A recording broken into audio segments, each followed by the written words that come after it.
vou falar aqui sobre esses dois capítulos do livro Pedagogia do Oprimido, do Paulo Freire. Teve algumas anotações que eu fiz de alguns tópicos e alguns questionamentos. Lendo os dois textos, né, que ele mostra o que seria de maneira com mais palavras, mais divagações, mais digressões de como está sendo a pedagogia, a educação bancária, né, dos depósitos que os professores fazem na cabecinha dos estudantes, e possível solução, uma possível substituição, que ele fala, né, da educação problematizadora, educação dialógica, etc.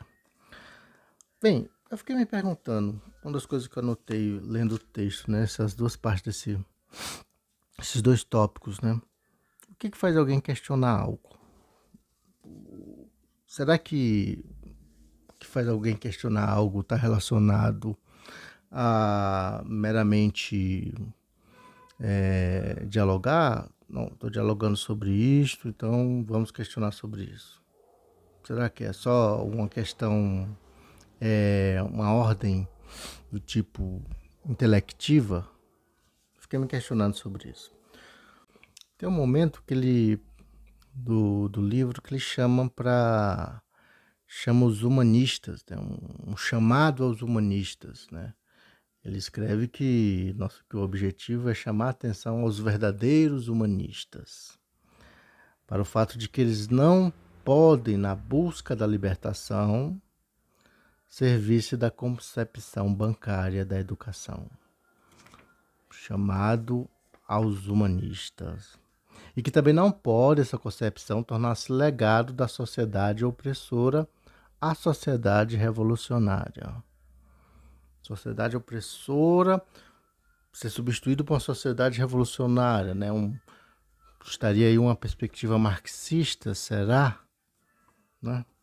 No sentido de, não, comunismo, para chegar ao socialismo, primeiro o comunismo, toma-se o poder, toma-se os meios de produção, o proletariado, toma as coisas daqueles que são os atuais donos dos meios de produção, e paulatinamente, só no futuro haverá uma sociedade melhor, né? Mas no primeiro momento tem que se tomar o poder para, né que não sei se eu estou enganado, mas pelo que eu li, foi isso aqui que eu entendi. Não há dúvida de que é muito interessante a crítica que ele faz à educação como nós conhecemos e a que a maioria está submetidos, né? A educação de massa, né, que foi instituída desde a industrialização, desde do momento que houve a necessidade, a possibilidade e a necessidade, né, de mais pessoas, digamos aqui, com certo tipo de letramento, alfabetização, algum tipo de letramento para exercer funções dentro das indústrias, das fábricas, e com a complexidade do mundo, o aumento da divisão social do trabalho, o aumento por conta da tecnologia e das possibilidades de ganho, né? Ele escreve: e porque os homens, ao receberem o mundo que neles entra, já são seres passivos? Veja, e porque os homens, ao receberem o mundo que neles entra, já são seres passivos? Então, na visão deles, ele não fala sobre idade aqui. As crianças são passivas? Chega um momento que a criança deixa de ser criança, saiu do útero, é passivo? Não sei, ele não coloca isso, pelo menos nos dois capítulos que eu li, isso não está colocado, talvez em alguma obra dele, mas enfim. Cabe à educação apassivá-los, mais ainda, e adaptá-los ao mundo. Isso aqui, para quem lê os franceses, aliás, ele cita né, o Sartre, mas os outros franceses daquela época, os outros pensadores sociais, também chamados de filósofos, do período, falam muito sobre isso. Althusser, nem se fala, né? O que é a escola? Um aparelho ideológico do Estado. Enfim.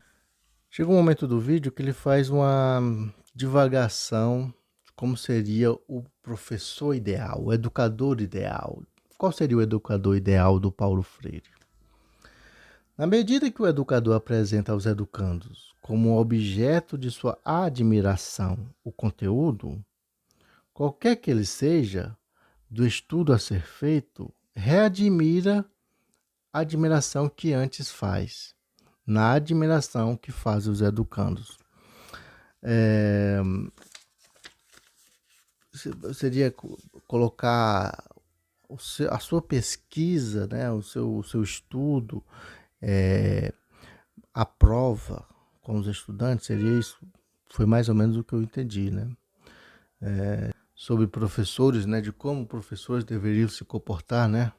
Os humanistas que eles chamam, se eu não me engano.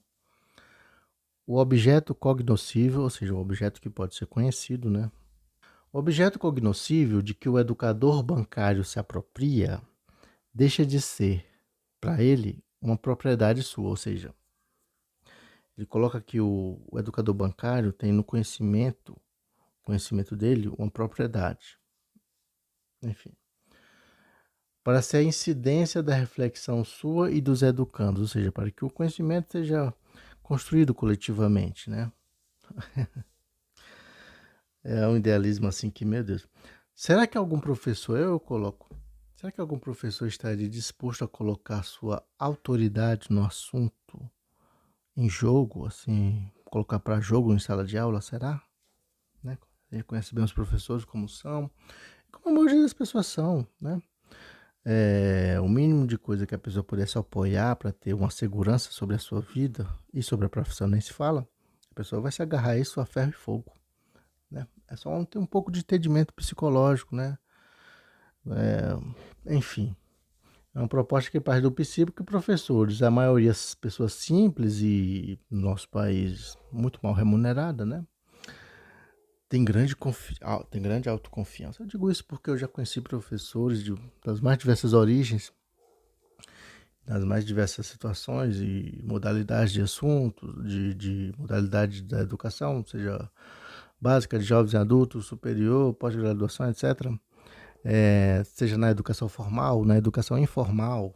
Trabalhei muito com educação informal. A maioria dos professores não tem essa confiança, jamais. Isso aqui é um ou outro, isso aqui é exceção, né? Então, talvez seja um chamado às exceções, um chamado aos humanistas, vocês que são as exceções, univos. Porque a partir do princípio de que os educadores irão se propor a colocar seu conhecimento em xeque num processo de vamos construir isso aqui junto, primeiro a ordem que vem de cima já é totalmente ao contrário, né?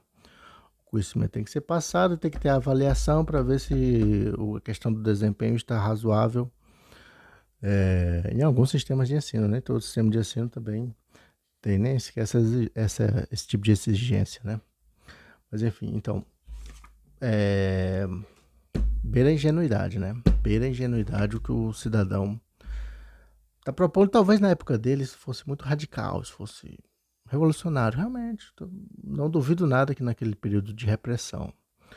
Mas hoje em dia, usar desses termos já sabendo do contexto da nossa realidade social, das condições dos professores, das condições governamentais, né, de como ser feito os processos de seleção e de distribuição dos afazeres dos professores, é meio que ingênuo essa perspectiva aqui do Paulo Freire, mas eu não tenho dúvida que há uma contribuição e eu acho interessante.